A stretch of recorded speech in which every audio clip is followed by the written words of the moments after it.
The Three-Body Problem trilogy is considered to be one of the best science fiction stories ever written. It is unique from its scientific theories, beautiful sceneries, and from the fact that it is the first time that a Chinese science fiction writer makes it onto the international scene.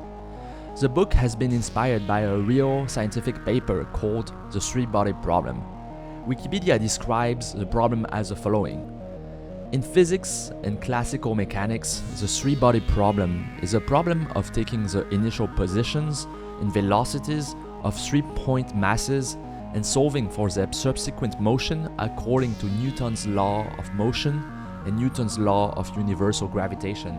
Unlike two-body problems, no general closed-form solution exists, as the resulting dynamical system is chaotic for most initial conditions, and numerical methods are generally required.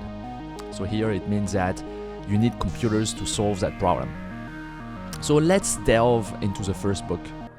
It starts during the Cultural Revolution, when intellectuals and in particular scientists are censored and punished. They need to relinquish their views. For example, physics teachers need to remove Einstein's theory of relativity from their curriculum, or else they'll be executed. One of the story's main characters is Ye Wenjie, and she is deeply affected by the movement because her father, a physics professor, is executed because he doesn't want to give up the truth. So she's sent to the Red Coast base in order to help in some engineering task. But soon she realized that the base goal is to make contact with alien civilizations. She sends a message, and soon she receives a reply from a civilization 4 light years away called Trisolaris. Do not reply, do not reply, do not reply. Still, without exactly knowing why, she sends a reply. Trisolarans then learns of the existence of Earth and prepares their fleets to come to invade. In this video, there are 3 concepts that I found fascinating in the book and that I want to share. So the first concept is a concept of Sophon and dimensionality. So in the story, Trisolaris learns that Earth's technological advance is accelerating, so that when they arrive 450 years from now, Earth could possibly have a technology far superior to them, even though now it is the contrary. So in order to stop Earth's technological advance, they create a Sophon, a 9-dimensional AI the size of a proton. The Sophons are sent on Earth to disturb scientific research and experiments. They give false results in particle accelerator and also make signs appear on the retina of scientists, driving them to suicide. So to build the Sophon, or intelligent proton, they first unfolded the 9-dimensional structure in 2 dimensions and etched electrical circuits on it. Then they increased again the dimension to 9.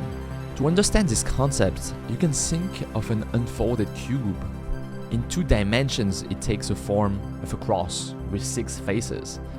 In 3 dimensions, it is a little bit more compact, and increasing the dimension further, you can imagine that it would diminish the size of the object until reaching the size of a proton. So the Sophons are able to see the organs inside everyone, and even the organs inside of your organs.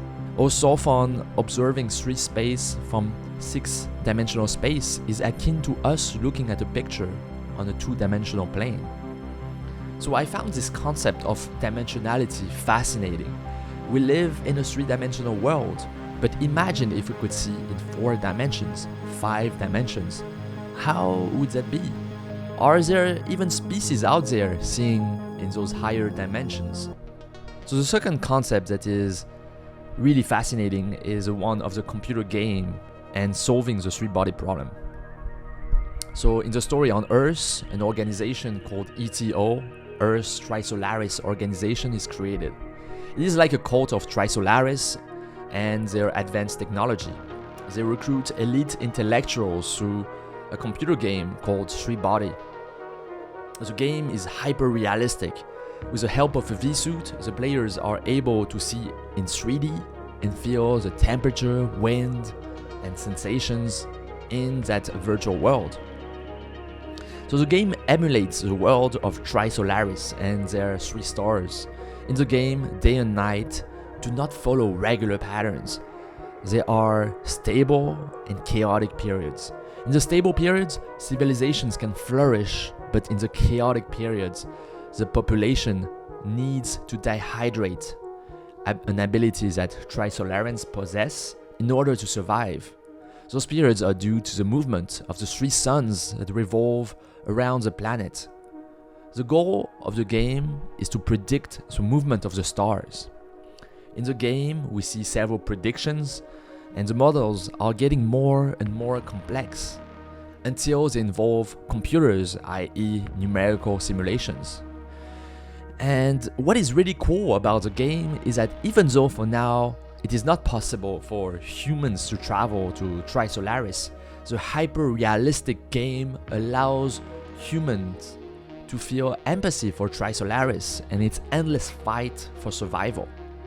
The third concept or scene I want to share from the book is the Operation Guzheng, or the Flying Blades. So I found one thing very spectacular. One military operation in the book is to arrest a ship called Judgment Day while conserving the information on the servers stored on the boat.